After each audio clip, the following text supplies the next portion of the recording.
2021 ডিসেম্বরের কেনা। গাড়িটি 14,770 কিলোমিটার চলেছে।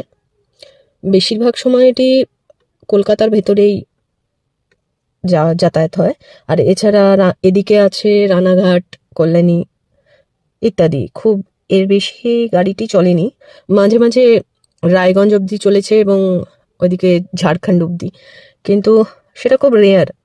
একদম প্রথম বছর আমরা একটু ঘোরাঘুরি করেছিলাম, দীঘা মাঝে মাঝে যায়, পুরী যায়, ব্যাস। এর বেশি গাড়িটি যাতায়াত করে না। তবে ডেলি রানিং আমার 20 কিলোমিটার আছে।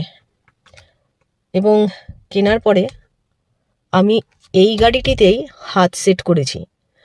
আপনার যদি প্রথম গাড়ি হয়, এক্সিলেন্ট টাটা পাঞ্চ। গাড়ি শেখার পর ফ্যামিলি কার হিসেবে safe car first priority for your family. তো এই গাড়িটি সেটি 100% ফুলফিল করেছে। রিসেন্টলি একটা অ্যাক্সিডেন্ট হয়েছে। বাড়িতে গাড়ি দাঁড়ানো থাকা অবস্থায় পেছনের কাচটির মধ্যে বাঁশ পড়ে যায় প্যান্ডেলের, তো সেটি ঠিক করা হয়েছে। গতকালই গাড়িটি কাচ লাগিয়ে নিয়ে আসা হলো, এবং নিয়ে আসার পরে যা দেখতে পাচ্ছি সেটি হলো নতুন কাচ লাগানোর পরে এই একটা স্পট। বুঝতে পারছেন, আমরা গতকালই ছবি পাঠিয়েছি কোম্পানিতে যে টাকা দিয়ে কাজ ঠিক করা হয়েছে, এবং এখানে কতটা বুঝতে পারছেন জানি না, কিন্তু এখানেও আছে। এই এই এই এরিয়াটার মধ্যে, এই এরিয়াটির মধ্যে আছে। তো দেখা যাক।